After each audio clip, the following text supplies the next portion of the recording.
Welcome to the Prog School Podcast, where we break down progressive rock albums in a way that anyone, even you, can understand. Today we're going to be discussing the fourth studio album from Yes, Fragile.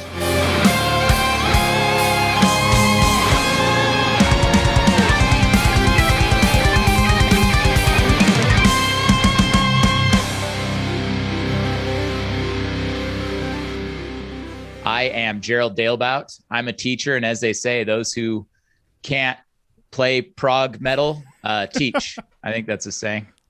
Yes. I'm Morgan Wick, and I'm a musician, composer, and I run the Prog School. And that's what this podcast is all about. That's right. I'm super excited to talk about this album. This is Yes is a favorite band of mine from the early prog stuff. So what was your first encounter with Yes? Like, when did you first hear them, and then how did that kind of develop, actually? So my entry into prog was Dream Theater. I'm sure, as many people know, because I'm sure I'll talk about them a lot on the Prog School podcast at some point, and also just in the Prog School lessons. But I remember somewhere I read that someone described Dream Theater as Yes meets Metallica, which I thought was a pretty good description. So I was like, well, when I was at 17, I discovered that. I was like, well, I should better go back and check out some Yes too. So I went back, and I'm sure Roundabout was probably the first song I ever heard. And I was like, oh yeah, this is great. So. Yeah, I think that's the same. I mean, I've heard Roundabout, like, I feel like everyone knows that song. Yeah, if you're like walking through the grocery store, you're gonna hear Roundabout like play. It's so popular. And also, I do remember my sisters listening to. They were a lot older than me, and they listened to "Owner of a Lonely Heart." Oh yeah. And well, I've never really been a huge fan of that song. I just right up front, I'm not a huge fan of 80s Yes, although I haven't given it like a huge listen. This is not going to be a Fragile podcast. It's just going to be Gerald ripping on 80s. Ripping on 80s Yes and all their ridiculous sound effects. Like, it's hard to listen to 80s Yes and not see just the Breakfast Club in detention or like John Cusack skiing. You know what I mean? Like, you're just hearing like the stabs, those like orchestral 80s stabs and all, and you're just like, this is too much. I don't know. I talked to a guy who grew up in the 80s, and he was just like, oh man, this album was so good. And he's like, you got to listen to it's the one where they're doing all the acapella 90125, right? Well, it's on 90125. That's their highest selling. It's Leave It on 90125, and it sounds like, the Christmas music, the Pentatonics. It sounds like that with Yes. And I'm like, this is talent. This is good. It's just the aesthetic that gets me. I don't like the early 80s aesthetic, but the 70s Yes, I can definitely get behind. So there's a thing with, I think it's just 80s music in general, and we'll probably cross this a number of times with other prog bands. I'm thinking like specifically Rush. I'm sure when we get to talk about Rush, we'll knock on the 80s Rush albums too. But there was a lot of technological advances in the 80s with computers and just sound effects in general and production levels. And I feel like when anything new happens, a lot of times people go overboard. So I feel like a lot of these bands went really overboard on the production. And like you're talking about, that vocal part is probably more processed and tuned than you would want. Like, I'm going to talk about the vocals on Fragile quite a few times. And one thing about them is if you listen really closely, they're not auto-tuned like at all, because that's not really a thing that happened in the 70s. So you have all these layered parts, but if you listen close, you can be like, oh, that's going slightly out of tune and stuff. But I think it adds a lot to the character. You can go way too far on the over processing side, and I think that happened in the 80s, and then kind of in the 90s with grunge and all that, it kind of brought it back, I think. So to get that organic feel. I mean, you still hear that today, like we'll get into this later, but on Roundabout, there's parts where the tempo, changes pretty significantly. I can't remember the exact part, but I think it's right before the bridge that the tempo really starts to slow down. Yeah. And you just don't see that music today because they're all on a click track, and it's very refined. And I understand the use of a click track, but it does take away from the organic feel of it. So the production, I think, has gotten more organic, especially in rock and metal. Yeah. But the click track element is still there, obviously. I mean, there's no bands now that don't record to a click. Wow. And really, I mean, especially in prog. And I think, it makes sense because the music's so complicated that it's much easier if you're playing with a click. That's also why it's super impressive that these old bands were not playing on a click. Well, that's what I was gonna say. Isn't that a strength then of Yes that they can play? Sure. You know, and then like it seems kind of. I don't. You know way more about this than I do, and that's why I'm here is to just throw those questions out that an average lay person might ask. But it seems like a click track can obviously be like a crutch. You know, you're relying on this click track. Oh yeah, for sure. It's like using a calculator or whatever rather than doing the math yourself. And so yeah, to me, it's more impressive to not use a click track. Yeah, so. Well, a click, I mean, it's not playing for you. It's just kind of helping you keep the tempo. The other thing is when you get into technical music, I found playing live is that the tendency is to speed up, especially if you're playing a concert in front of people. You get like excited and then it speeds up. And then you're already playing complicated music. So as soon as it speeds up, you're like, and you're nervous from, you know what I mean? So there's a lot of reasons to have a click track just for performance issues too. But, yeah, I don't know. I actually like to play without a click in most band contexts. Now, I wouldn't want to do it if I was doing a Sense of Gravity concert or something, but if I was doing, like, we did never play with a click track when we did covers. I was in a cover band with Gerald. And we played Rush and some other complex music too. And we probably rushed it. Pretty fast. 7 holds the tempo pretty good. That's true. Yeah. Why do you need a metronome or a click track when you have a Stebbin? That's the. You guys are going to see a Stebbin on the channel at some point playing drums. Yeah, he'll get on here. So let's talk about the actual album. Yeah. So Fragile is coming out November 26, 1971 on Atlantic Records. It went to number 7 on the UK charts and number 4 in the US, which is super really impressive. That's so high. If you think of the albums that are coming out, I mean, what we got Led Zeppelin 4. So like Roundabout is competing with, Stairway to Heaven and Black Dog. Black Sabbath, Master of Reality, Aqualung by Jethro Tull. You have the Imagine by John Lennon is in there. Sticky Fingers by the Rolling Stones, which has like Brown Sugar and Wild Horses. There's so much good music coming out in 1971, and that this very complex, very innovative album could compete with those is just impressive to me. I think it's a lot of that is Roundabout. I mean, because there was a radio edit that was like 3 minutes or something, 3.5 minutes. Yeah, and that actually, I think that came out in 72. Okay. But a lot of these sales, would have to do with that. The other one is obviously Long Distance Runaround, other short song. Which once again, it's also not popular. A simple song. It's not like a simple pop song. The structure's pretty simple and it's short, but it's super involved. That's I'm gonna say that I hate radio edits of like any songs. Like I absolutely hate radio edits, especially of longer songs like this.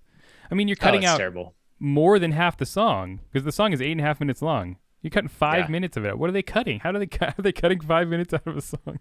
It's crazy. When you're just pandering, like I really have a firm belief that something ceases to be art if you're effectively pandering to the audience to sell more. It just sullies the radio's the not product. A thing. Yeah, radio's not a thing like it was back then. So I understand like they want to have a certain amount of they want to get through as many songs as possible or whatever. But even like Haken has Haken has a Cockroach King had a radio edit, which is not as good. Like the problem is like when songs like this, if they cut Cockroach King, the parts they cut are like some of the best parts of the whole song.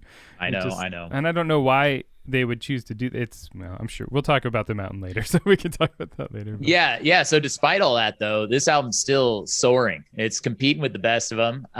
You have the members. So this is their 4th album. You have the 4 from those previous albums. John Anderson on lead backing vocals. You have Steve Howe on electric and acoustic guitar as well as backing vocals.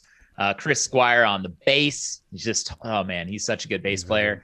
Also on backing vocals and a little bit of electric guitar on this. And then you have, actually, maybe you should correct me, Bill Bruford. This isn't his first album, right? No, this is Rick Wakeman's first album. It's Rick Wakeman's first album, and it's Bill Bruford's second, or maybe actually he was with him the whole time. And I'm just I never even thought about that. Oh no. I know. I don't know something. I know. They're like, leave a comment. Just blast me in the comments. Well, Bill Bruford actually playing for them. Yeah. Seriously. But yeah, Rick Wakeman, though, this is his first album, and he crushes it on this album. I mean, Tony Kaye's great, Bill Bruford was there from the beginning. He was. Okay, that's what I thought. Yeah. Okay. Well, I didn't think you that were confused by the really Rick Wakeman.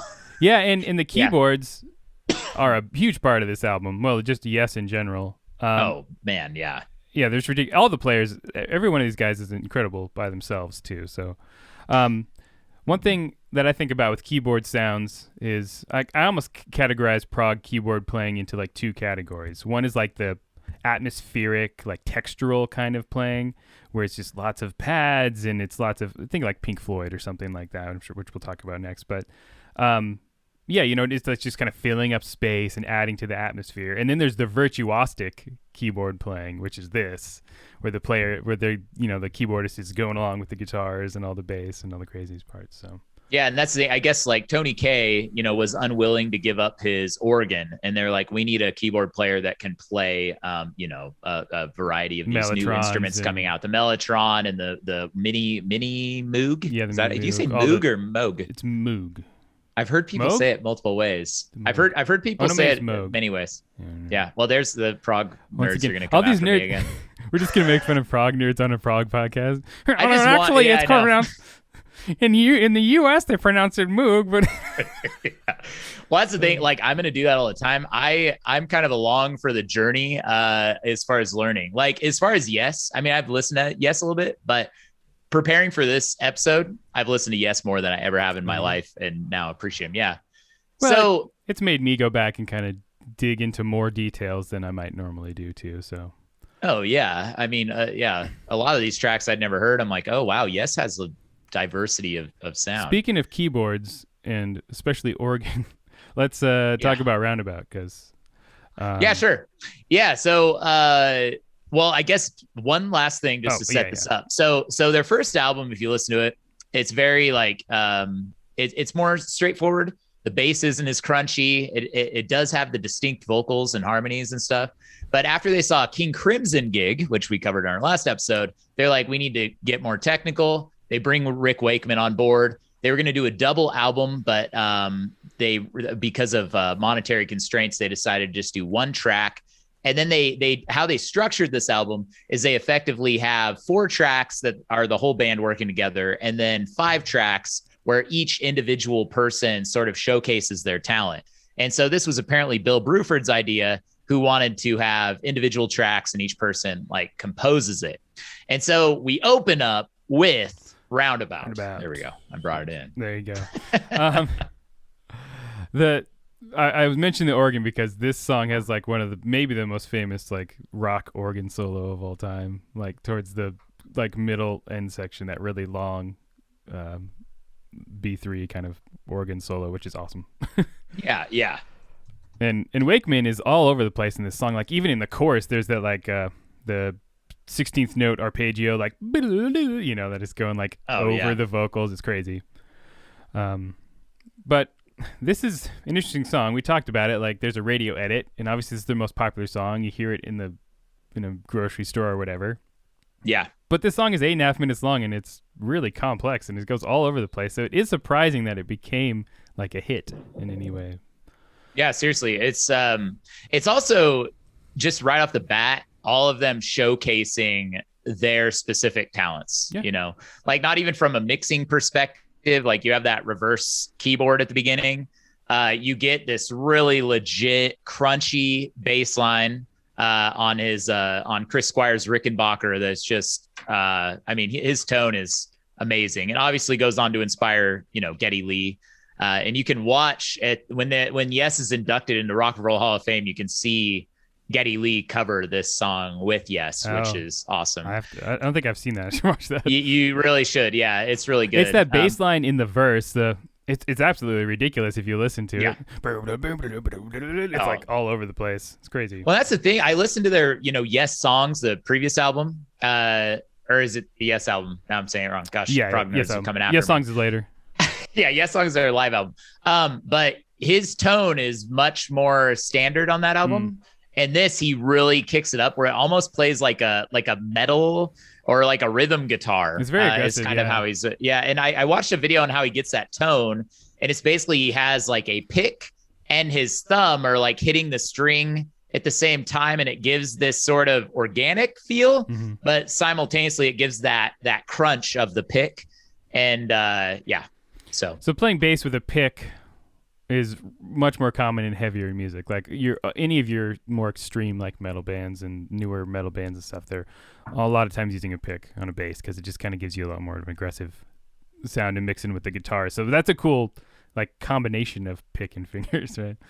Yeah, no, it's great. Yeah, and what you have is like you have that super aggressive bass, and it's really interesting. Everyone's style of playing is very different on this album. So you have like Bill Bruford he's a jazz drummer is what it sounds like to me, you know, but he's playing rock. So he's got like all this like a lighter touch and groove, and he's moving around. And then you've got like really crunchy, heavy bass. And then of course you have the keyboards on top and guitar. Well, and then you have kind of the pop vocals of John Anderson. It's very much like harmonies, like very Beatles-esque, right? And then Steve Howe, and I guess, you know, obviously Wakeman as well, but they have sort of that classical influence. Yeah, well, Wakeman's classically trained, so right. And he really puts that to work later on in the album too. But I think maybe it's the vocals that make this more accessible just in general. Yes, they're very catchy. He's catchy. The melodies are catchy, and he has a very sort of easy listening, pleasing voice. You know what I mean? It's not something that's like harsh on you to listen to. Like a lot of times when people first hear Geddy Lee or something, they're like, what the heck? You know what I mean? Because this tone is very different. But this is much more, I think it's a little easier to digest the vocal like tone, especially. Oh, totally. I mean, it's honestly, his vocals are beautiful. I mean, he just has such like an angelic voice. And we talked with the King Crimson about how in every song there was only, on Core the Crimson King, there's only really like 2 vocal parts, you know, there'd be like a verse and a chorus, not much layering, and then it would just go into instrumentals. But the vocals just in in general are much more like a part of the song throughout. Like there's some solos in Roundabout, but there's no long sections that are over a couple minutes long where there's no vocals. There's always some sort of vocal thing coming in here or there. And there's also really layered parts. I mean, you think about the part at the very end where there's got multiple things going on all at once. And then just throughout, there's like, you know, 4 or 5 layers of harmony, like in the choruses and stuff like that. So it's very involved vocally, which is cool. Yeah. Yeah. And also that sort of, I guess, bridge section, just what it's doing percussively. And then the vocals are the thing with John Anderson's lyrics. And I believe that this is about, it's about roundabouts, actually. I have the lyrics up here. Yeah, it's about roundabouts that are in, I think they were touring, and it was like they were traveling through Scotland, I believe. Yeah, Glasgow. And they were just seeing the mountains. And so you get, you know, the mountains come out of the sky and stand there and that kind of stuff. Yeah. And so it's just effectively scenery that they're seeing. But then it goes into that breakdown, that kind of percussive breakdown. It's talking about like whirlwinds and stuff. And you really, that's the thing with John Anderson's his lyrics, they're not philosophical. They're not like political, maybe philosophical, but not like political or anything, say like Pink Floyd or something. But they more accompany the music. Like the lyrics he's describing, he's almost like painting an image for you to see as you listen to the music. Yeah. So. It's it's good. And it's definitely much more lighthearted prog compared to especially like King Crimson. Oh yeah. Which is like super cynical and, you know. Yeah, what were their? They had. Do you remember Yes's? They had other band names. I can't remember what were they. But all their band names are all like super positive. It's like Life was one of them, you know, or like it's like Heaven or, you know, stuff like that. It's totally the opposite of King Crimson. Really, yeah, or in Pink a lot of Floyd ways too. But it's it's fun though, and I think this music, you know, it's not as emotional as listening to something like Dark Side of the Moon or something like that, you know. But but it's fun. And there's energy, a lot of energy to it, and it's cool. And I think I talked about with King Crimson that a lot of the album I felt for a progressive rock album was lacking some of the rock part of it. And I know we talked about that last time, but this album feels much more energetic and rock than the previous album. So yeah, and again, I can understand why this would chart higher than other prog albums. Oh yeah. Yeah, so I don't know. I mean, there's a lot to say about Roundabout. I said, just showcases all of them. I don't know. You probably have more to say. Yeah, so I mean, you have it's a kind of a quintessential prog song. It is really like a Yeah. pop song format because you have the verses and choruses, and the chorus comes back at the end. But you have long, extended instrumental parts, solos, and big long keyboard solo we talked about, and then followed right by a guitar solo. That's a really common prog thing, is like trading solos back and forth. And then unison runs, so like all the band playing, or guitar and keyboard and bass, like all playing fast runs together. There's some of that stuff like the all that stuff. And then that bridge section you're talking about is very like Latin influenced. You have like a clave rhythm, do do do do do do do do do, right? That kind of a thing. And I would guess that was probably a Bruford thing, because if he's a jazz drummer, it's very Latin jazz is a really, really popular way to play jazz, is to do Latin rhythms. Right, and he's also hitting some kind of a bell or some kind of sound that's in the background. Yeah, there's also a lot of random percussive. There is a bunch of auxiliary percussion, so extra percussion during that part. So I'm sure some of the people who are watching this or listening to this have heard of Rick Beato. He has an awesome music channel, but he broke down this song, was one of the ones, and he has the ability to get like the individual stems from the song. So he goes through the whole. How does he do that? I watched that video because he knows everyone. Did you watch the Roundabout one? I would highly recommend that anyone go check it out, because he can go into the super details of all the different kind of musical stuff. Is his channel just Rick Beato? Yeah, it's just Rick Beato. Oh man, I mean, he's got 2 million subscribers, so he's one of my favorites. I love the way he breaks down stuff, but. Yeah. No, he was a producer and stuff, so he can get access to all that. And he also can like show you exactly what's happening musically, which is really he talks useful. a lot of the chord progressions and stuff like that, which I might talk a little bit about, but we're kind of just talking about the album in general. So I'm not here. I'm not here to do music theory breakdowns. That's what that's what the rest of my channel is for. Go check it out. Yeah. Exactly. Anyway, so Roundabout, great song. Probably don't need to talk too much more about that. You kind of, I was gonna ask you about the keys, because there's I think Rick Wakeman plays at least 3 different keyboards, right? So he does like the classic you see those pictures sometimes where it's like some guy standing on stage with like 8 keyboards, like all around him in stacks. So that was definitely Rick Wakeman. That kind of thing, because back in the day you couldn't do all the different sounds on one keyboard. Now you can have one keyboard that controls all your sounds, right? There's no need to have 6 or 7, but back then, to get all those different sounds, they had to, right? So it also looks really cool. I mean, what is it? So what plays out? So you have the intro. He's got just a standard organ. Well, right? that first sound I believe is just it's a reverse piano. That first thing that comes in, right? You got organ, and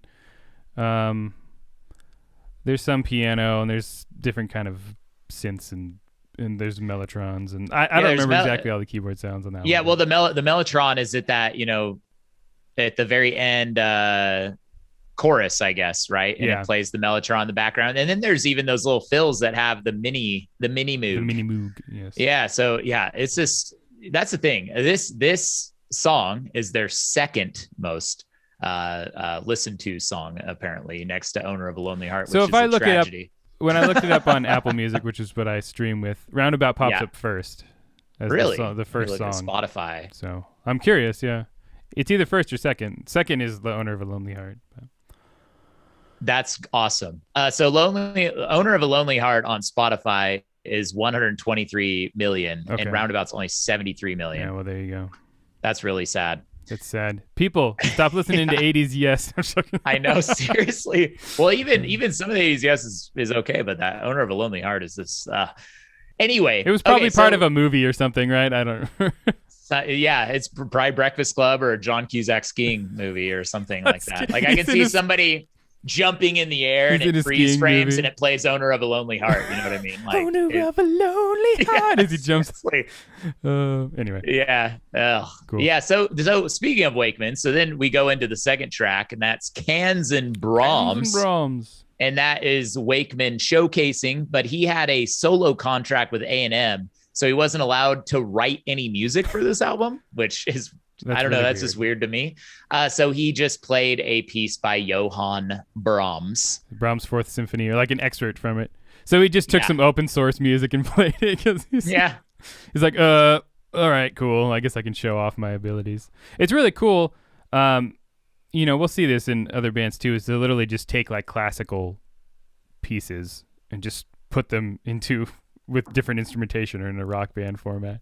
Yeah. They're open source. So, it's interesting to hear this kind of music with these more, I guess for the time, modern keyboard sounds. So yeah, I don't think any prog bands would do something like this today.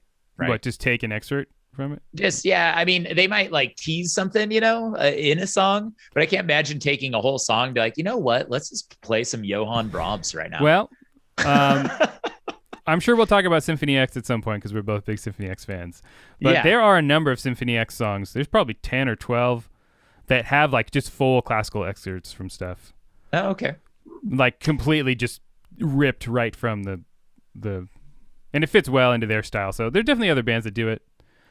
Well, there's also something unique about this song is that, they had 16 track audio recordings, right? Yeah. So he's like, I'll play the keyboard here and then I'll go get on the other instrument and play that over the top. And that was like a big deal. Whereas today, like it's so easy to do. Like you can plug into GarageBand or whatever, change the distortion and play something like that. But back then you had to like record each individual track and have the specific like keyboard. Like you couldn't just switch the sound. Well, yeah, I have my next Prog School song, which is coming out. I guess it'll have already been out by the time that this is going, but I have like a dozen different keyboard sounds and parts, and it's like I didn't even play any of them. I just just programmed them in, and I'm just by myself, and they just pop in all perfectly in there. So, but back in the day, it was not so easy to do that stuff. Yeah, so I guess you gotta respect that, And I also like, it's very forward thinking. Like there's a part of the song that sounds like a chip tune, like a Nintendo song. You know what I'm talking about? Yeah. It has like that 8-bit sort of quality, which is pretty cool. Well, this is pre-8-bit, or pre-Nintendo. Yeah, there's not too much to talk about really there. It's just kind of a... No, and then there's another one, which you don't have too much to talk about, but then you have John Anderson's We Have Heaven. Yeah. Which is cool. Whoa, we both said she's cool at the same time. Oh, my God. I love how this particular part comes back at the very end of the album. I think that's cool, too. That is the reprise, after Heart of the Sunrise. This one has a little bit more of that folky with the acoustic guitar. We talked about the medieval kind of folky thing with Prog, with King Crimson. So there's a little bit of that here. How many? Do you know how many vocal tracks of John Anderson? I didn't count it. I should have. There, as far as I don't know. Every single part, there's 4 or 5 different parts that layer on top of each other. I would guess that each one is at least doubled, maybe quadrupled, depending on. That's pretty standard. So you probably have at least a couple dozen vocals, like tracks, because you have, and they're popping up. If you listen to it with headphones, especially you'll hear they're popping up in different like sides of the. Right. The stereo. When does that actual stereo effect comes out in the late 60s? I don't know the exact year, but yeah, you can always hear them like messing around with that. Like, whoa, we played in the left ear. Yeah, and it can like pan across. They're really, especially with Pink Floyd Dark Side of the Moon. I mean, that's pretty. People do that now. If you have that many parts, if you put everything in the center, if you have like 4 or 5 different vocal parts, you put them all in the center, you will not be able to separate them with your ears. You won't be able to separate which part's doing what. So by spacing them out, then you can start to hear them all differently. But yeah, I mean, it's cool. I love the way that they layer on top of it. The vocals layer on top of there. It is interesting. It's very much you can tell that John Anderson wrote that one. And there's also that whole like a door opens up. Yeah. And then like there's footsteps. And I don't know. I was gonna ask you, like, do you think that kind of stuff is sort of, would you classify that as prog, like mixing in sound effects? I feel like lots of bands do that. Yeah, it's true. I do. Yeah, that's true. But I think also like next week we're going to talk about Wish You Were Here, but there's the, Welcome to the Machine. There's like the elevator sound. Oh, yeah, like, yeah. And that goes with the aesthetic of that song, I think, but. Oh, totally. Yeah, the mechanical. But anyway, I don't want to talk about that too much, but there is a lot of elements of that in this. And obviously the Beatles are doing this and all kinds of bands are doing this, but I do feel like it's kind of a prog element. Like we talk about the musicianship, but we don't always talk about the mixing aspects, like Yeah. I mean, this kind of music is super complex to mix. I mean, because I do it for myself, so I understand. There's so many different parts going on, and everything's really involved. The simpler the music, the easier it is to mix. That's been my experience anyway. Because once you have so many things going on, especially if lots of things are doing complex, instruments are doing complex things, then it gets really hard to kind of make sure everything can be heard. But right. Yeah, and one thing about the album in general is we talked about there's the 4 songs were all written together, and it's like, to me, those 4 songs are the album, like, really. Yeah. And the rest of this stuff just kind of seems like filler transition things to me. Like, they're cool, but I think the best stuff happens in the big bulk tracks. So. Yeah, I mean, so what are the other? Maybe we could just talk about those last solo tracks and really quick. I mean, yeah. So you got 5% for Nothing by Bruford, which is like literally like 30 seconds of random jamming. I'm not even sure. Yeah. It honestly feels out of place in the album, but yeah, and it's apparently his first attempt at composition. I read, but also. Shoot, what was I going to say about that? Well, you also have this element of like where the other instruments are all like a 16th note off or whatever. Yeah, they like all, it's like they all play at the same time and they mixed it later and they're like, let's just set it off a little bit, which is kind of interesting. And then the title's interesting. That 5% for Nothing was basically that Bruford was looking through their contract and saw that they had to give 5% of the money that they made for nothing. And that's why he called it that. So maybe this song is intentionally like, maybe he's like, screw you guys. Here's this song. If I have to make this many, here you go. Yeah. It also has, there's definitely, Yes has less parts that feel like improvisation than we dealt with King Crimson. So something like this kind of, I think, at least deals with that kind of jam sort of element as well, because that's still there in some ways. And the Fish. I watched, when you watch the Fish live, that's their improvisational part. It seems like the other songs, when they play live, they play it as is. There's obviously some differences that they'll throw in, but the Fish is where they really do a lot of improvisation. I actually kind of think, for me, I don't know, as I'm listening, I think of Long Distance Runaround and the Fish as kind of being one thing. That's what it seems like to me. Okay. As I listen. Yeah, I don't know, because they transition right into each other. I don't know. It always feels like they go together. And then Mood for a Day is just classical guitar, pretty much. It's pretty. And he is, it's solid. Like, Howe is an amazing guitar player. It sounds great. And I think it is a nice sort of change of pace and brings the intensity down before Heart of the Sunrise, which is your big epic.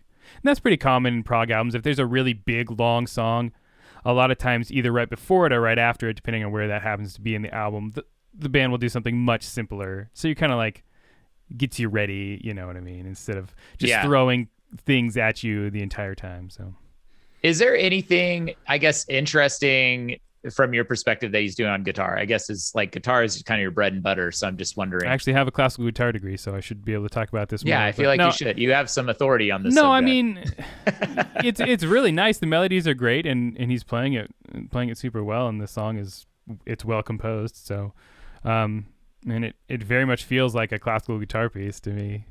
Yeah, it's not, I mean, it's nothing like earth shattering as far as classical guitar goes, but it's cool to hear on a rock album. That kind of a thing. Yeah, to throw that in there. And there's a lot of, I mean, the beginning of Roundabout is all that awesome acoustic classical stuff too. So, well, that's what I really love about this band. I've learned to love since I've been studying for this episode, but is just, like we've already said this, but they're all so different and they all bring these elements in and they somehow make it work. And you can tell, I mean, the album is called Fragile and it was supposed to represent they said the fragile psychological state that they all had. And that's why the album cover, is an earth that is cracking. They originally wanted cracked porcelain to show that fragileness. But I don't know if this is true, but having all these egos with all these different visions for music in the same room is a very fragile thing. And that's probably why it didn't last for very long. I mean, I've experienced that with original bands. It's like people have so many different, even if you're on the same page, it's like people have different ideas about what they want. And because music is so personal, especially music that you write, it's very easy for that to just turn into like, screw you guys or whatever, and like breaking up. So makes sense. So let's talk about the collaborative tracks, I guess. So we have South Side of the Sky, we got Long Distance Runaround, and Heart of the Sunrise are the other ones, aside from Roundabout. Yeah, I don't know. How about South Side of the Sky? So that's the fourth track. Go ahead. Yeah, this one's cool because there's very much like, it's almost like two songs in one, which is a pretty common prog thing, right? So you have this sort of more rocking, heavier part that happens at the beginning and again at the end a little bit. And then you have that middle section, which is like very much a piano feature and layered vocals and much more laid back.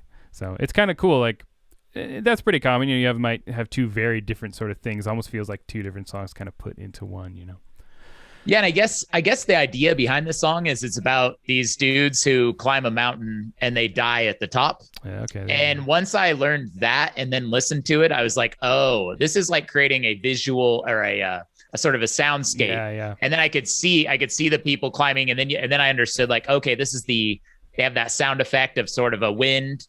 And then the piano part is sort of them at the top of the mountain where they're like freezing to death and about to die. The bass at the beginning is a chug, and you get this sensation with the soaring piano and the guitar. You get the sensation of you're climbing a mountain, and and then that really opened the song up to me. I was like, oh, that's really cool that they did that. So yeah, and that's a good way of using. I didn't even know that's cool. A way of using music to paint a picture. I'm always often just thinking about the musical part of it, and I don't even necessarily think how the story connects. But that's why I'm here, Morgan. I know you're here for the lyrics. Who cares about lyrics? Yeah. Well, these lyrics, honestly, how he writes are not my forte. Yeah. He has a very he'll tell stories and stuff, but he has a very romantic sort of vibe to it. You're more cynical.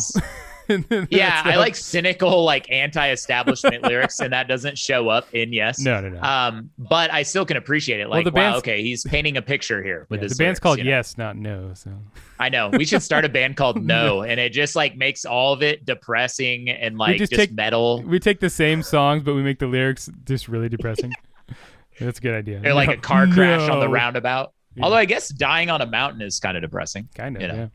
Yeah. But this song. Actually, for the heavier parts of beginning and end, I think it's kind of like the sort of heaviest, darkest part of the album. Probably that's what it seems like to me. You kind of have almost like a bordering on metal style, towards the beginning, especially with the bass and stuff. Yeah, that chugging, the climbing. It's very driving.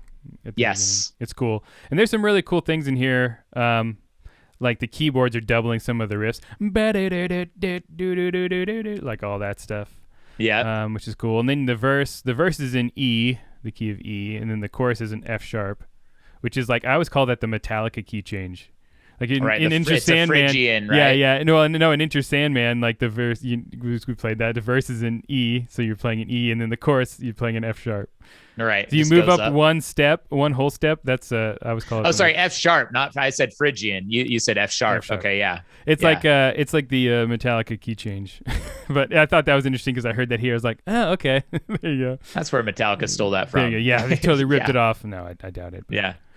I don't know. The one thing I've heard, I watched this video that was an analysis of this song, and the guy was very against, and sorry, I can't remember his name. He has a YouTube channel. I'll try to remind us to put it in the comments, but he talks about the drums that come in on this seem unnecessary. And I don't necessarily think that. What do you mean at the beginning? No, in the bridge when it's doing the la, la, la, la, that whole thing. No. Yeah, he wasn't a big fan of that because he thought that it should really showcase the piano because it fits in with being at the top of the mountain, and they're supposed to be dying. And then it sort of explains the warmth that they're entering into is supposed to be kind of like heaven, which is also like a throwback to We Have Heaven and stuff. So I don't know. I think they sound great. I think personally. They fit just fine. And the other thing is there's other instrumentation things going on there. Like there's no electric guitar happening through that whole bridge part. So you do get rid of the rock elements for that section. Right. But that part, the middle part of this song, I don't know. I think Heart of the Sunrise is my favorite song, but this might be one of my favorite section of music through the whole album. On the whole album. It's just, and you're talking about the la la la. Yeah, that whole extended part because you have the piano that comes in, and it's just really well arranged. It's cool and it builds in a cool way. The chord progressions are awesome. There's a lot of it's very classically influenced. There's a lot of sort of like key changes throughout. And then there's some cool odd time signatures too, which we haven't talked too much about. But you have kind of like 4/4 and 6/4 alternating, and then the la-las, I believe, that's like in 7/4. So yeah, it's cool. It's like a very So I didn't even realize that, because I'm the layperson here. So they're doing like polyrhythms in that section, and I didn't even pick up on that. Well, not polyrhythms. Polyrhythms is 2 rhythms at the same time. Well, isn't that what you're? So what is the difference actually? Just for, odd time signatures on their own, they're just counted. It's just something that's not a common time signature. So like a but I thought you were saying the vocals are in a no. Time I was just signature mentioning there actually is some polymeter happening in Heart of the Sunrise, which I'll talk about later. But there's nothing here. No, the vocals are following the rhythms. It's just there's shifting meters here, so they're going back and forth between 4/4 and 6/4, and then later there's 7/4 sections. So polymeters and polyrhythms are different. A lot of people get those confused. But I'm not going to explain that now because that's the music theory lesson. But well, I don't know. I mean, I find it interesting to try to dissect, what the heck is going on. Maybe I'll talk about that a little more when we get to the part of Heart of the Sunrise. But okay, yeah. Anyway, but that's I just like the way the song flows and builds, and I think the build back into the rocking part at the end works well too. So. Yep. And I just like I said, you should listen to it again once you have that idea of the mountain climbing. I should. And then listen to the lyrics and you're like, oh, that's going together really well. Like that's a really, really good example of the lyrics complementing the music to build, a picture of what's happening. I got to point out the one fast guitar scale run. I think it's like the second verse. I just like this is in the second verse. Yeah, something like that. It's funny because one thing about guitar playing has come so far in 50 years because it's been 50 years since this album. So you didn't hear a lot of like straight scale runs like that up fast on the guitar back then because it's actually really hard to do. And guitar's come a long way. It is actually, you kind of just blew my mind. Yeah, we are 50 years from this. This is like the 50th anniversary of Fragile. Yep. That's why we chose to do this. Yes, that's why we chose it. No. Except for we're not doing it on the day, so that makes sense. Darn. We're going to have to save, if we're still doing this in 2 years, we have to save Dark Side of the Moon for 2023 because that'll be 50 years. That is so crazy that's 50 years. I don't know. I mean, we weren't alive during that. No, but like my dad would listen to Dark Side of the Moon all the time. He had a reel-to-reel and would listen to it. Was he smoking weed while he did it? He probably was when he first got the reel-to-reel. He was actually in Vietnam, so he was able to get. This is totally a side thing, and I'm just going to go for it. Go for it. He was in Vietnam. He's actually stationed in Thailand, but he was able to get some really cheap stereo equipment through it's not called the commissary, but it's something like commissary. And he could basically buy the sound equipment, and then he would ship it back to Idaho, where I'm at.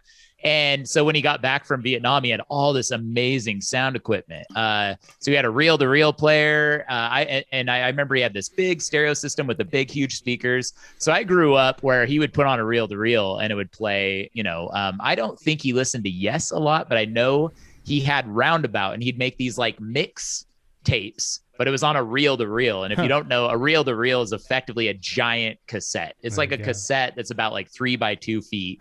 And so he would just record all kinds of stuff. So it would play, Dark Side of the Moon, and play Barry McGuire, Beatles, all that stuff. So that's cool. So anyway, so but I don't know why I was talking about that. One thing about the guitar, which I was going to mention at some point here, is like the distorted tone. That's one part of this album that feels dated to me. Okay. And I understand it because... Where do you hear that at exactly? Or what I just want to pinpoint exactly what you're talking about. Just in general. I'm talking about like the distorted electric guitar just in general across the album. Once again, electric guitar was still a fairly new instrument kind of at this, especially like rock electric guitar. You're only like 15 years removed from the Telecaster kind of first coming out, or 20 years removed from the first Telecaster first coming out.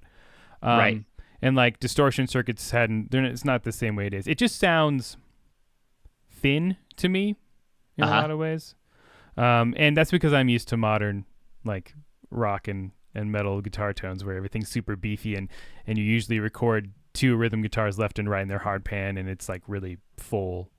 And it just feels a little on the trebly side to me, just in general. Okay. And the playing's great and stuff. It's just a product of the time. I mean, I feel similarly about a lot of the tones on like Led Zeppelin too, in some cases. Not everything, but yeah. So then we go out of South Side of the Sky, which is an awesome track, to 5% for Nothing, and then it goes to Long Distance Runaround. And this was on the B side of Roundabout. There you go. So this also got a lot of airplay. So back in the 70s, this would have, if you said yes, you'd probably recall Long Distance Runaround. This is one of their most popular tracks. John Anderson wrote the song, and I don't, when I listen to the album, I don't pick this up, but he said that it was about how when he was younger, he would attend church, and he felt like basically that the congregants were kind of hypocrites, and he had never experienced like a real compassionate, non-threatening example of godliness. So, but I don't pick up on any of that when I just read the lyrics. Yeah, not really. At all. But yeah. That's because his lyrics are too romantic, right? He doesn't want to go into the details of. Well, I think he picks a lot of words and stuff just for their sound. Yeah. I know he does that with I think he says river a lot in a lot of songs. And I think it's just he likes that river like sound versus the actual content of the lyrics. I've noticed some some vocalists will do that. Like they will specifically say certain words more often than you would normally do it in like normal conversation. And maybe it's because they like the way that those words sound when they sing them, you know? Yep. So, that's interesting. That does play into, you know, there's an interesting thing with lyrics. It's like you want to get a point across, but also at the same time, sometimes they can just be not really make sense, like as a sentence, you know. And sometimes it's better if it sounds good and flows good, as opposed to being like really grammatically correct, you know. Mm-hmm. So, what do you think about the composition? I mean, of Long Distance Runaround. This song is really fun. This song is fun. It's just it's far. We talked about being more fun in general, but this is probably the best example of that. Yeah. I really like that opening melody, and they bring it back a couple different times, like over different sections.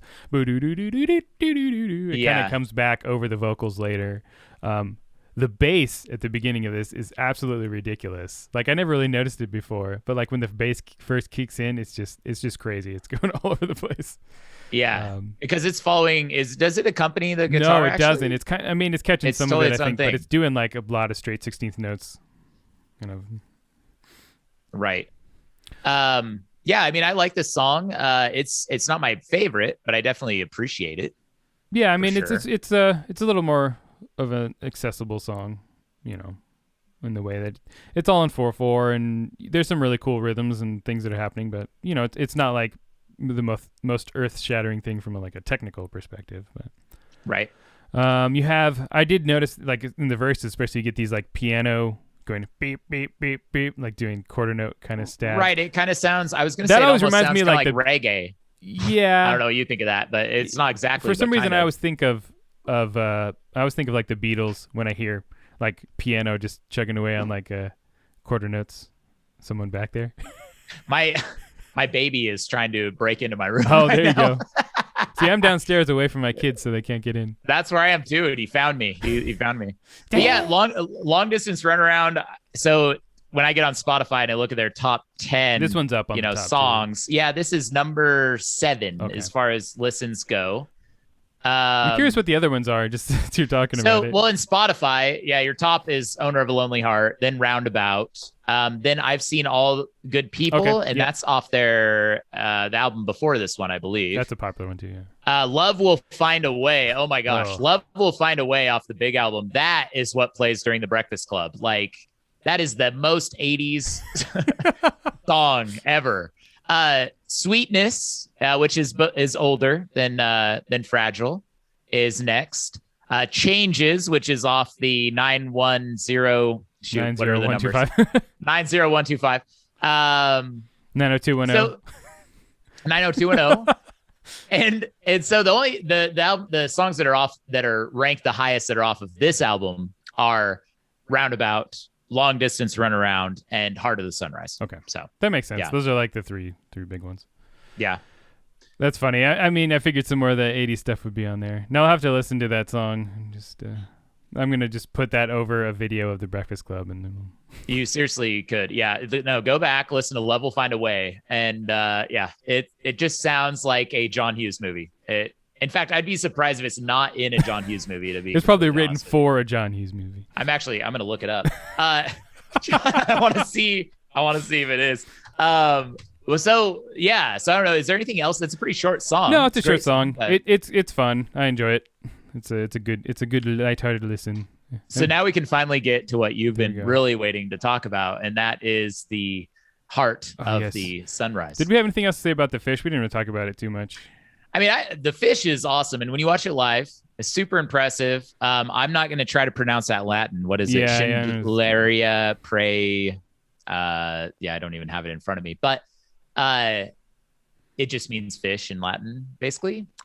And it's cool. It's multiple layers, right? Is he playing? Is there two basses? Oh yeah, there's a number of different layered guitars and basses. Like you can hear at least a couple different guitar parts. There's one doing these cool harmonics. That might actually be the bass doing harmonics. That is the bass doing the harmonics, and then I believe there's a main bass part. Come in. Yeah. Some of that lower end could be handled by the keyboard too. I'm not sure exactly how they're doing it. A lot of times when the bass goes up higher, and the sort of thing you think about like the Doors or something, which didn't even have a bass player. Like the keyboard can handle a lot of bass stuff too. See, and actually, it isn't multiple layers of bass. He's doing the harmonics, and then he's also playing. Oh, he's doing both. Bass, okay. As I'm listening to it right now, and it might be layered though. I have to listen again to get the idea, but it is cool. I also, again, this would be something to watch live. I don't know that it. I mean, it's cool to listen to on the soundtrack, but it'd be something like a spectacle to watch. You go watch Yes Live, and you're like, oh my gosh, this is crazy that they're doing this. Yeah, and that'd be sort of. It's all in 7/4 for anyone who's curious about that. Right. Yeah, that's right. And I think of this as an instrumental, but then there's vocals at the end. But the vocals are kind of in this case almost like an instrument, like they're just repeating the same thing over and over again. Like you can use vocals as a textural thing, not just for lyrics, right? You can have vocals like, or even in the middle of the south side of the sky. And it's just saying the Latin fish, exactly. Right? Chandelaria, yeah. Yeah, so it's not even really, I mean, it's still instrumental really, and the vocals are just kind of like another layer to add on top. So unfortunately, John Hughes movies don't have yes in it. So it's disappointing. Maybe they'd been better if they had some yes in there. Yeah. But this kind of yes, not the 80s yes. That would make it's just Heart of the Sunrise playing behind a John Hughes movie. At the prom and, what's her, in Pretty in Pink or whatever. Going to the prom. Shut! Distance! Anyway. But let's talk about Heart of the Sunrise because I don't know. You said this is your favorite, right? Favorite track? This is my favorite track off this album for sure. It might be my favorite Yes song in general, although Close to the Edge is awesome too. I'm a big fan of the epics because I'm a Prog guy.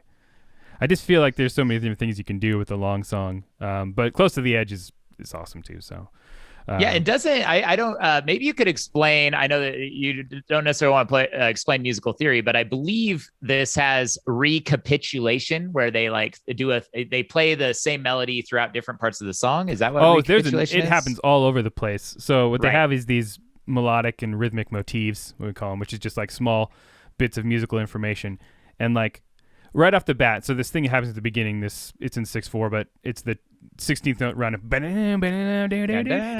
which is awesome. Yeah. But if you listen, like this happens in the entire song. The song literally ends with this too, but it's happening. This part comes in the guitars over top of this slower bass part at about a minute into it. Then you have that fast part from the beginning goes back and forth with this weird part at the instrumental section about 7 minutes in. They're going back and forth between that. So there's 3 or 4 different instrumental kind of melodic rhythmic ideas that you're going to you hear throughout the whole tune. So okay. And when you have that's like just to give a frame of reference for maybe somebody who's listening to this that is trying to understand prog rock, like would this be like Beethoven's Fifth, the like dun dun dun dun? Yeah. That That's a motif. Reappears. Yeah, that reappears throughout other sections of the song, right? Yeah, so maybe someone who's not a music theory person, I think an easy way to explain it is think about like a movie soundtrack. So in a movie soundtrack, they're often called leitmotifs, and whatever that melody is, usually a melody, is like either written for a character or for a specific feeling. Like you think Darth Vader's theme in Star Wars. Right. That is his theme. So anytime that he's popping up, you're going to see that theme in different ways, right? I think the best example... Like if he's interacting with Leia, it may have both of those motifs coming together and playing off of each other. I think the best example of that is when Darth Vader dies at the end of Return of the Jedi. The best one is when he tells Luke that he's his father.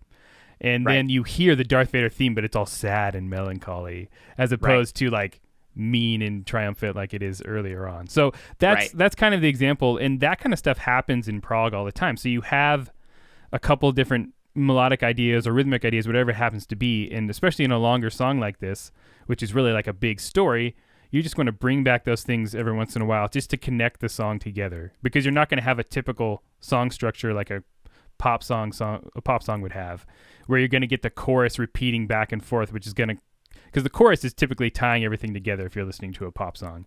But as soon as you get into this like complex, you need other things to help the song feel like a cohesive piece of music. So a lot of times, like when I'm writing longer songs, I'm always doing this. Almost every single song I write has like specific motifs or ideas that I'm trying to bring back as much as possible in different ways, just so I can keep the song connected. Otherwise, you end up with prog songs that just sound like a bunch of different ideas for like 10 minutes straight.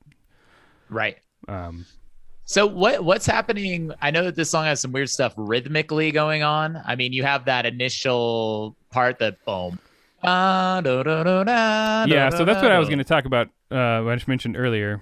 So you have this fast runs happening at the beginning. That's in 6/4.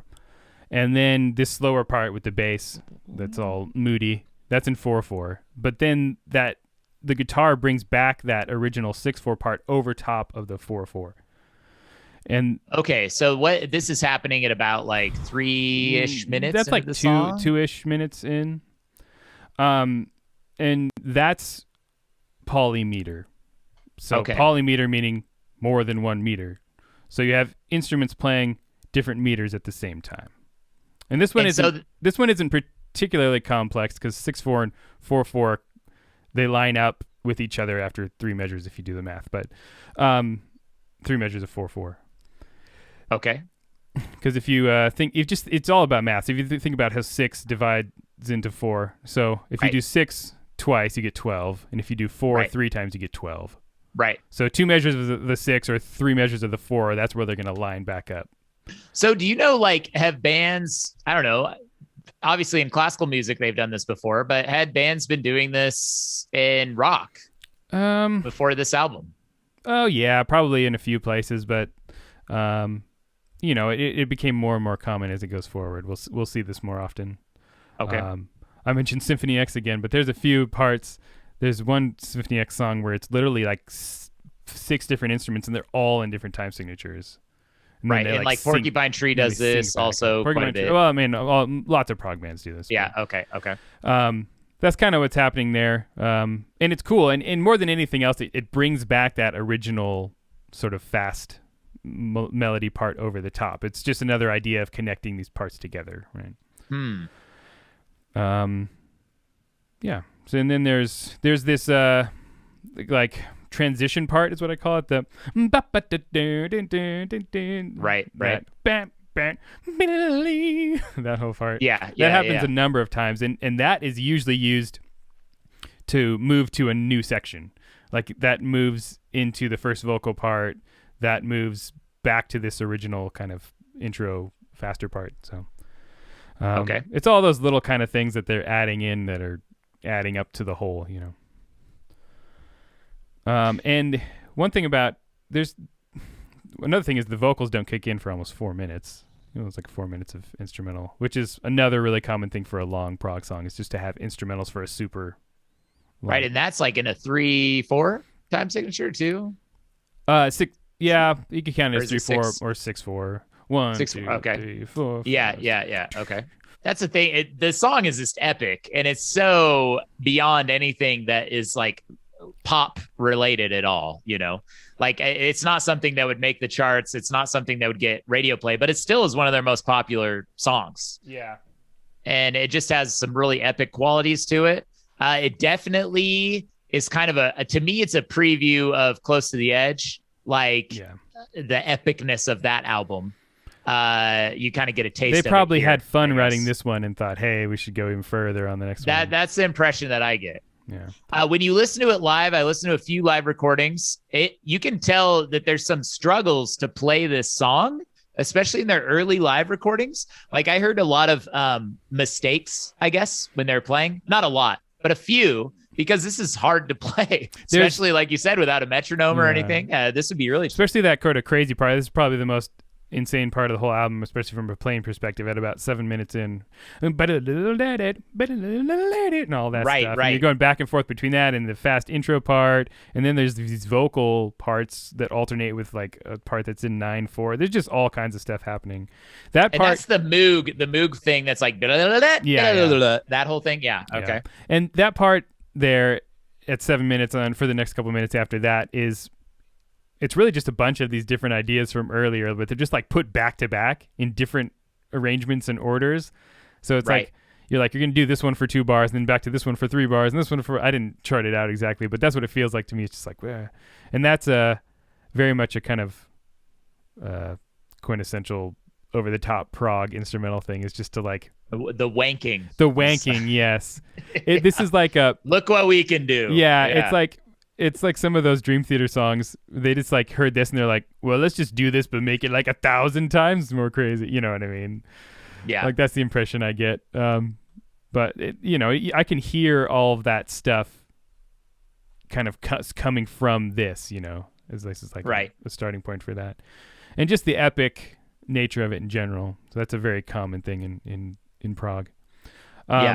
I almost feel this like is the most proggy song, right? Definitely. I mean, it has the most elements of it. This is like, I mean, the rest of the album is really complex too, but this one's on kind of another level. But I also think that this one kind of works better as a song too. Like, I don't know, it ties everything together nicely, Right. And there is I mean, we can wrap up. I did want to say that I'm not sure where, but some albums included an additional track aside from the reprise of We Have Heaven. They included America by Simon and Garfunkel, but it's done by Chris, it's done by Yes. Yeah, and that's on the like deluxe edition. Yeah, and I think it's on Close to the Edge, I believe, as well. Like it's actually a part of that. But they were just inspired by the vocal harmonies of Simon and Garfunkel, Chris Squire and John Anderson. And so that's why they included their own rendition. But it does have some pretty tricky wankery going on that song too. So, but I think of Heart of the Sunrise as really being kind of the end of the album. Kind of ties everything together. But yeah. That's just an additional. A lot of bands would do that. They would do an additional kind of cover or rearrangement, or like sometimes you'll see like, I don't know, at the end of the album, someone will put a different arranged version of one of their own songs. Like, here's an instrumental version of this or whatever. Right. Like Haken includes, without the vocals. And On the Mountain, like that there's that part at the end, so that kind of thing. So it happens. But the funny thing is I never find myself listening to those. Yeah. Because, like, I don't know. I think I prefer the music in its original form, even if it's a cover in a lot of cases. So yeah.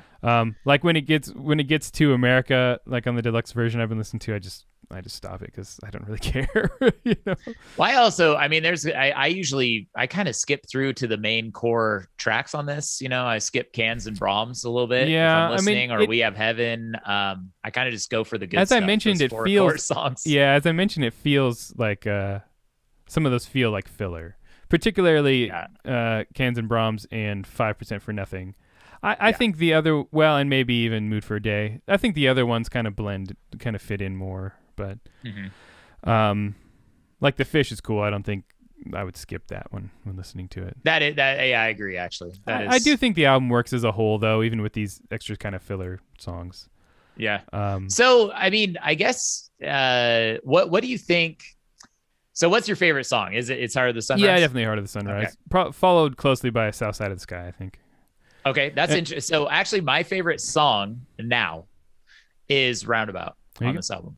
I love Roundabout. That's a great song. It was hard for, it actually, that YouTube video helped me understand it in a different way. Yeah. Because you hear Roundabout so much in just everyday life. I mean, I believe that it's on an anime. It's like a meme for JoJo's Bizarre Adventure. It plays in the end credits. Like that song pops up all over the place. I remember playing it on Rock Band, all that stuff. But then when I really sat down this time and listened to it, I really appreciate it. I appreciate the tightness of it. Yeah. And I appreciate just the straightforwardness of it. It's definitely not as proggy as Heart of the Sunrise, but it's still, it shows that they can do what Yes does, which is hit this pop sensibility. They're like, here's a song that anybody can listen to.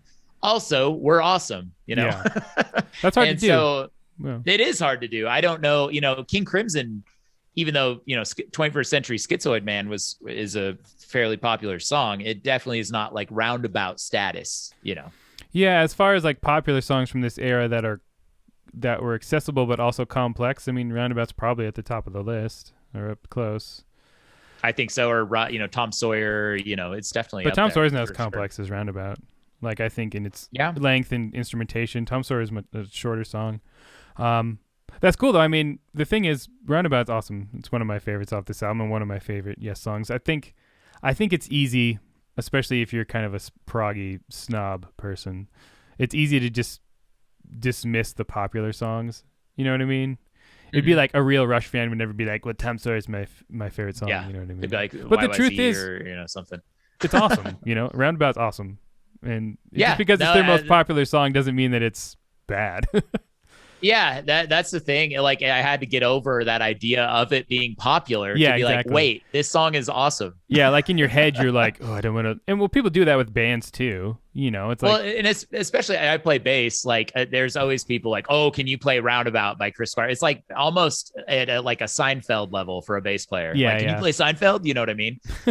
So I really had to back away from the song and sort of reapproach it from a different place to be like, oh, this is really people can do that with bands overall too. It's like, well, you listen to this band. Well, have you checked out blah blah blah and this stuff, like a dozen underground bands? It's like, we're talking about the big bands for the most part because they're the most important ones. I mean, not many people know you're like super weird, obscure prog bands from this time period. I'm sure we'll maybe cover some of those at some point, but these things are popular for a reason. So yeah, and I mean, I don't think we mentioned this. Wakeman was pulled from the Straubs, which were an earlier prog band, which I do think we should talk about. Which they aren't. Very he actually popular. got called to play for David Bowie. Is that right? Yeah. Yeah, he played on. He played for David Bowie. Or he was going to, but then he chose to. Well, he does. He does actually play keyboard on a song. But I did include. In fact, I'm going to add that to we have a playlist on Spotify. Prog School Podcast, Episode 2. Yes, Fragile. But I included the Hangman and the Papist, which is like Wakeman's song that he did for the Straubs, where he really showcases his skill. But I wanted to go back. I also included the other prog albums that are happening during this time. I mean, you have Tarkus also comes out this year by Emerson, Lake and Palmer. You have the Mahavishnu Orchestra has the inner I can't remember. I'm a big Mahavishnu fan. Are you really? I wasn't sure. I've never talked to you about it. I discovered them when I was in high school, and that was they're more jazz. It's like jazz fusion. Yeah, that was my one of my gateways into really loving fusion. We should maybe talk about Mahavishnu Orchestra. That'd be fun. Yeah, and it also I think T-Rex counts as no, T-Rex does not count as prog. I don't know why I said that, but there's also Pink Floyd Metal. And Pink Floyd Metal is like their prog album that sounds more like 70s Pink Floyd than 60s Pink Floyd. Syd Barrett Pink Floyd. And one of my favorite Pink Floyd songs comes out during that time, Echoes, which I think is an amazing song.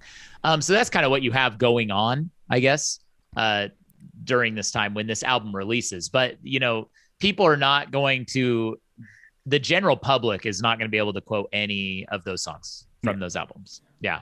Like this one. Like Roundabout. Yeah. Yeah, like Roundabout. So what do you think actually? Why do you think a regular person should listen to this album?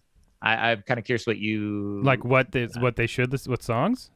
No, like why should they? Like if you took a person that was just an average person and they're listening to just terrible pop music, and you're like, listen, you need to listen to Yes Roundabout because why? Or sorry, not Yes yourself. Fragile. Why? To educate yourself.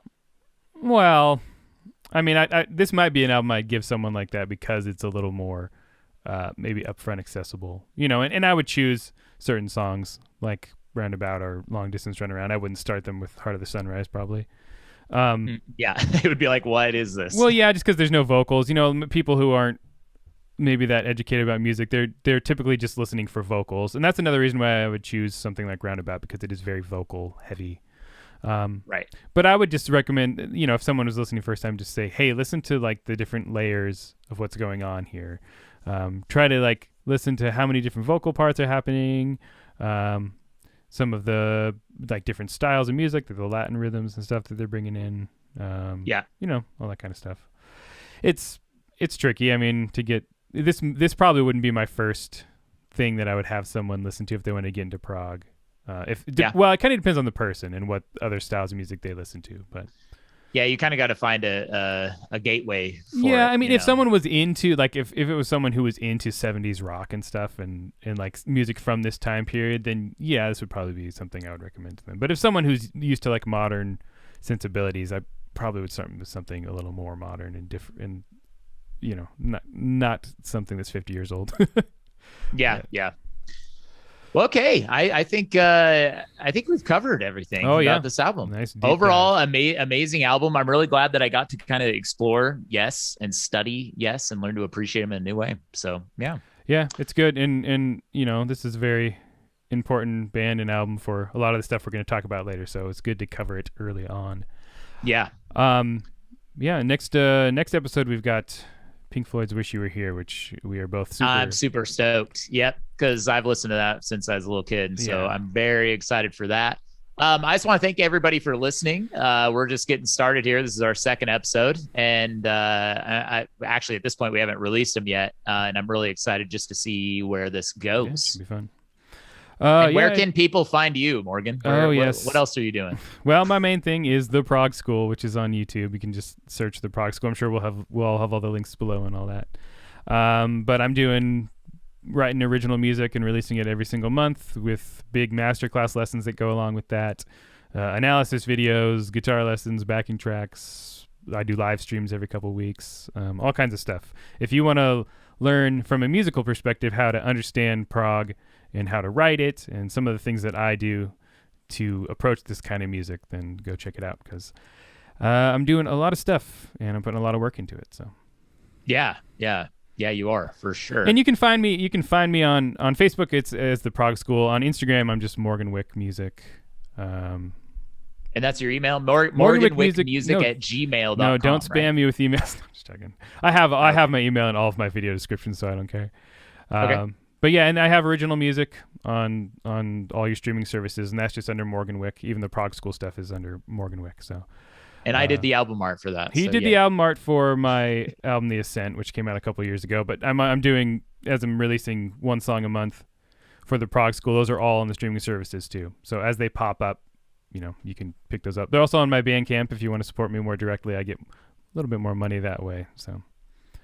Cool. And I sell tabs and I sell backing tracks and all kinds of other stuff. I know. I'm trying to learn your newest song right now, and I only have a 4-string bass, and I definitely need a 5-string bass. Yes, Gerald wrote lyrics for a couple of songs that are coming up later this year for the Prog School. Once I finally get some vocals on there, and super excited about that. So I'm really excited. You can look forward to that in the future too. So. Yeah. All right. Thank you for listening, everybody. Yeah. As always, stay proggy. Right. And we'll see you next time with Pink Floyd, Wish You Were Here. Yep. Later.